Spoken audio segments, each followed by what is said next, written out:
Bonjour et bienvenue dans ce nouvel épisode de mon podcast IME. On est en live du Salon Rent, le rendez-vous de la PropTech, et j'ai le plaisir de recevoir Franck Le Tendre. Bonjour. Bonjour Ariane. Franck, vous êtes vice-président des opérations chez Aviv France. Alors, avant d'entamer la discussion, vous nous dites, c'est quoi Aviv ? Alors, Aviv, c'est une société qui a été créée pour regrouper tous les actifs de plateforme immobilière d'Axel Springer, qui est un grand groupe de médias allemands, et qui en France notamment regroupe les marques du groupe Se Loger, donc Se Loger, Logikimo, Belle Demeure, Luxe Résidence, Se Loger Neuf, Se Loger Construire, et cette volonté de décliner toutes nos marques pour adresser différents segments clients.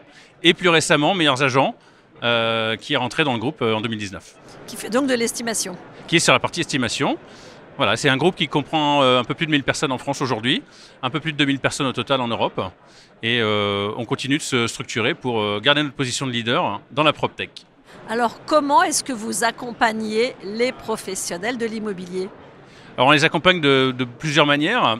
Avant tout, en essayant d'être constamment dans l'innovation, comme je disais, donc acteur de la PropTech. On investit énormément autour de la data, autour de la technologie pour aider les clients qui sont les professionnels de l'immobilier, à la fois à capter toujours plus de mandats vendeurs, même si le marché s'est un peu retourné depuis maintenant un an, un peu plus de 18 mois, ça reste le nerf de la guerre, mais également de faire en sorte d'attirer des acquéreurs, de trouver une audience qualifiée et de pouvoir qualifier au mieux les leads qui passent sur nos plateformes.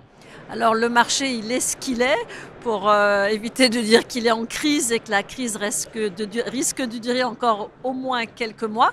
Qu'est-ce que vous avez mis en place chez Aviv pour accompagner au mieux, au plus près les pros de l'IMO ? Alors il est vrai qu'on a eu un arrêt brutal dans le marché de la transaction. Hein. C'est un marché qui est en recul de 23%. Sur 2023, on va finir l'année à moins de 900 000 transactions, probablement même plus proche des 850 000 transactions. Si on se projette sur 2024, on va être sur une tendance où on va tangenter avec les 800 000 transactions probablement. Donc effectivement, on voit qu'il y a une baisse du volume de transactions. Pour autant, ça reste un marché qui est dynamique. C'est un marché qui va retrouver ses repères. Voilà, les taux vont se stabiliser, la machine à produire des crédits va repartir. Mais c'est vrai que ça va être tendu. Alors qu'est-ce qu'on fait pour y répondre ?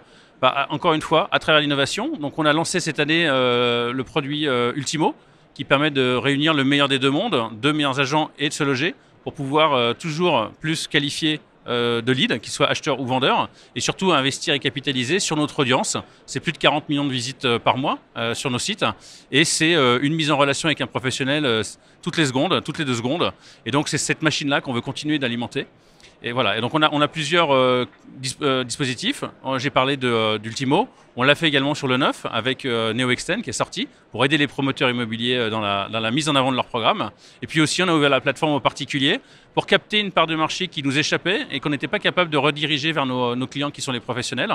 Voilà, donc quelques exemples d'innovation qui permettent d'accompagner nos clients dans ces moments un peu plus difficiles. Alors vous venez de parler du neuf et vous venez justement d'animer ici au Rent un atelier sur le neuf. Qu'est-ce que vous leur avez dit au public de professionnels qui étaient là ? Absolument. Alors j'ai eu la chance de co-animer cet atelier avec MDH, qui est un gros promoteur parisien, qui est un de nos clients de longue date, donc qui est venu donner. On a fait une rétrospective sur ce qu'on vient de passer 2022-2023. On a essayé aussi de donner des perspectives sur 2024 et donner des clés de lecture et quelques conseils pour pouvoir passer cette période un peu plus difficile. Donc effectivement, on a abordé le sujet que tous les promoteurs connaissent. Donc voilà, ils vivent sur des stocks. Ces stocks commencent à s'épuiser. Il y a un nombre de permis de construire qui sont en berne en fait. Hein. Donc on va avoir de moins en moins de capacité à produire des logements. Des prix comme l'offre est quand même très tendue. Des prix qui vont continuer à augmenter. Donc on est quand même dans une période un peu compliquée. Et pour ça, on a parlé des solutions pour pouvoir attirer une audience plus qualifiée. Donc, ce qu'il faut savoir, c'est qu'à peu près 80% des gens qui cherchent sur le neuf, ils sont prêts à revoir leurs critères de choix. Et donc, quand ils vont chercher un appartement à Levallois, en fait, on a des techniques pour peut-être leur suggérer d'autres programmes sur des communes limitrophes et de leur expliquer. Voilà, donc capter de l'audience, rediriger de l'audience, retargeter sur des sites par lesquels ils vont passer. Et donc, comme ça, les mettre dans une dynamique positive pour pouvoir avoir plus de leads pour nos clients. Donc tout ça malgré le contexte. Et pour finir, comment vous voyez 2024 et peut-être 2025 ? Alors 2024 pour nous, c'est une année qui va être l'année dans laquelle on va retrouver les repères.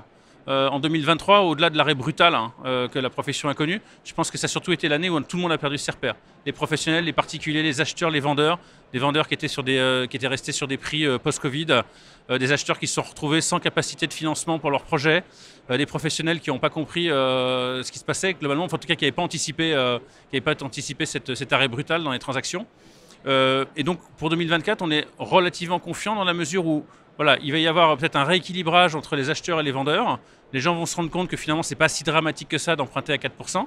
On appartient à des générations qui ont emprunté à des taux beaucoup plus élevés que ça. Ça ne nous a pas empêché d'acquérir des biens. Et ce sera toujours possible de les renégocier d'ailleurs, parce qu'on est plutôt sur une tendance où les taux vont redescendre. Sans doute pas à 1%, mais aux alentours des 3%. Donc voilà, les repères, rééquilibrage, voilà, une nouvelle norme qui va s'installer. Et donc ça va repartir. Pour l'immobilier neuf, ça risque de repartir que sur 2025-2026. Sur la transaction, ça va repartir. Tiens, dernière question. Je suis agent immobilier, je démarre aujourd'hui. Si vous aviez 3 conseils pour choisir les 3 questions à se poser avant de choisir son portail. D'abord, il n'y a pas trop de questions à se poser parce qu'il faut venir sur le nôtre. En fait, l'intérêt, c'est qu'on apporte une solution à l'ensemble des enjeux auxquels il va être confronté. Et aussi, donc qu'il soit dans la transaction, qui capte des mandats, peut-être sur un petit peu de tertiaire, qui veuille se lancer sur du neuf, quelles que soient les activités qui cherchent s'il rentre un mandat, qui est un mandat plutôt dans la catégorie luxe, il aura une réponse à tous ses besoins sur nos sites. Donc on pourra lui trouver une solution à l'ensemble de ses besoins. Il aura aussi besoin de capter des mandats. On voit bien qu'à peu près 60% sur la première année, 60% de ce qui explique la survie d'un agent immobilier qui s'installe, c'est sa capacité à capter des mandats. C'est un peu logique, mais voilà, c'est quand même. Donc on est là aussi pour l'aider à capter ses premiers mandats. Et puis enfin, on apporte beaucoup de services, d'accompagnement, de formation, de tutos, de contenu qui l'aideront à trouver ses marques s'il se lance. Eh bien voilà, merci beaucoup Franck Letendre, vice-président des opérations du groupe Aviv France. Merci Ariane. Quant à moi, eh bien, je vous retrouve très vite pour un nouvel épisode de mon podcast IMO à écouter tous les jours sur MySuite IMO et sur toutes les plateformes.